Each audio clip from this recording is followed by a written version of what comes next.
Hi there! Today I would like to talk to you about the difference between the two words att and som. Both of them can mean that in English, so that can be a little bit confusing sometimes. So I'm going to explain to you when you use each of them. If you already heard about delsättning or leddsättning, it's the same word, which means subordinate clause. Both of these words introduce leddsättning or delsättning. If you don't know what that is yet, don't worry, I'm not going to talk more about that. But I'm going to make a video about that later that you might find interesting. So, what you should know is that att is used to introduce something that, for instance, something you say, something you believe.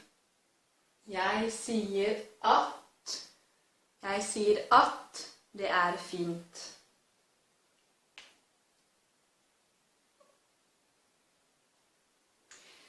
The interesting thing here is that if I want, I can replace everything here by noe, something.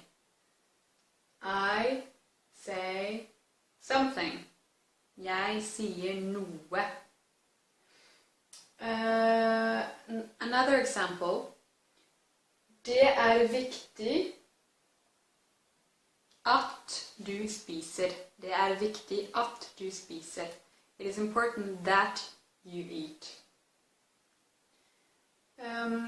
When you have an expression with det er, it is, and then an adjective or maybe a noun. Det er viktig, det er normalt, det er bra, det er godt. What comes after can replace det. For instance, I could say at du spiser er viktig. At du spiser er viktig. Okay, I can put it at this place. Here, if I want, I can put all of this in the beginning of the sentence. At det er fint, sier jeg. Sier jeg. You have to put the adverb, no, the verb right after it. Okay? And what else did I want to say about that? Yeah, so the question you could ask to these kinds of sentences is hva? For instance, here it would be hva sier du? Jeg sier noe. What do you say? I say something. And here, hva er viktig? Hva er bra? Hva er godt? Hva er viktig? Sorry about my writing. And then som is used when you describe something.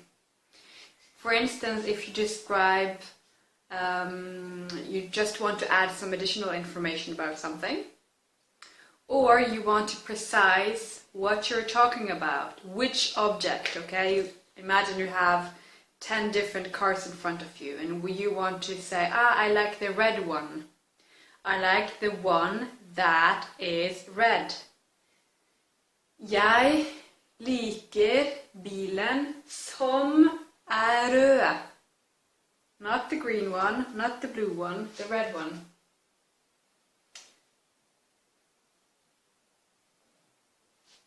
Okay, so here I'm talking about a specific object. Another example. Norsk et språk som lett. Norsk et språk som lett. Norwegian is a language that is easy. Okay, so I'm giving you some information about it.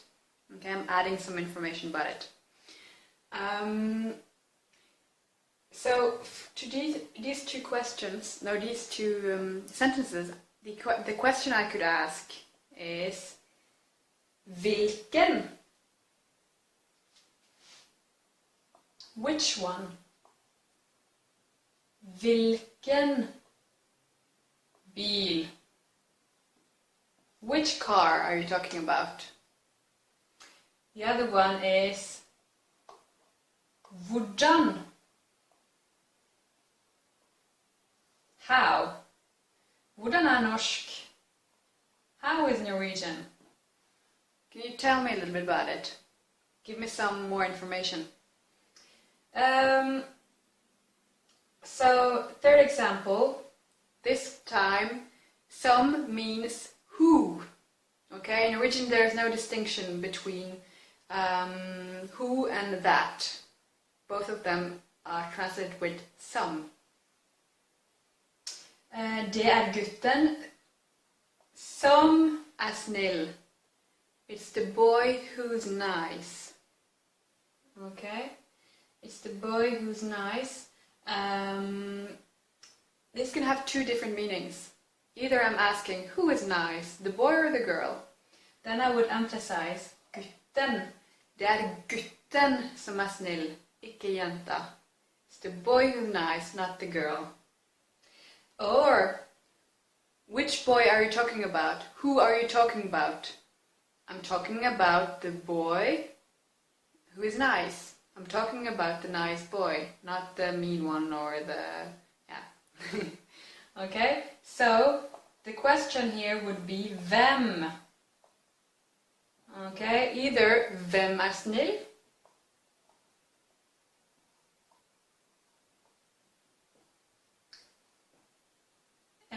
eller hvem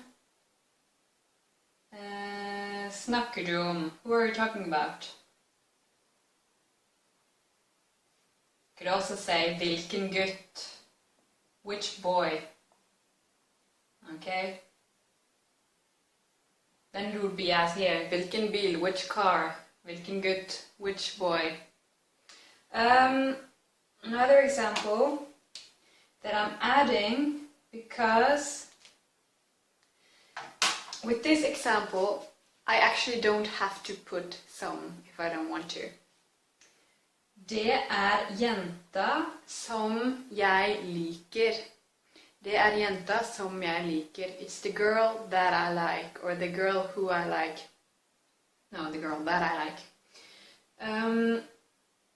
If I want, I can skip it because I have my subject, the subject that goes with the verb after some. The subject is after some as well, okay? If I look here, for instance, the subject does the verb after some is before some.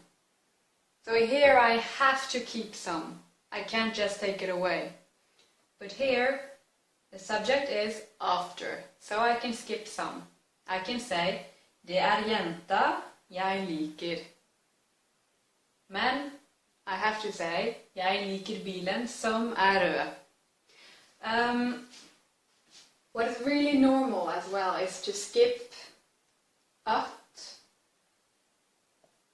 In a lot of sentences, you don't keep it. Jeg sier det fint. Jeg sier det fint. I say it's nice, or I say that it's nice. Det viktig du spiser. It's important that you eat. It's important you eat. But if I want to put this in the beginning of the phrase, I want to put it instead of det, then I have to keep at. I can't take at away. Okay, so when this goes to the place of the subject, right? Det is the subject of the phrase. Then I have to keep at. When it's not the subject, when you have det apart, then you don't have to keep it. Okay? Here, if I put this in the beginning of the phrase, it's not the subject. It's still not the subject. Jeg is still the subject. So you can skip at if you want to.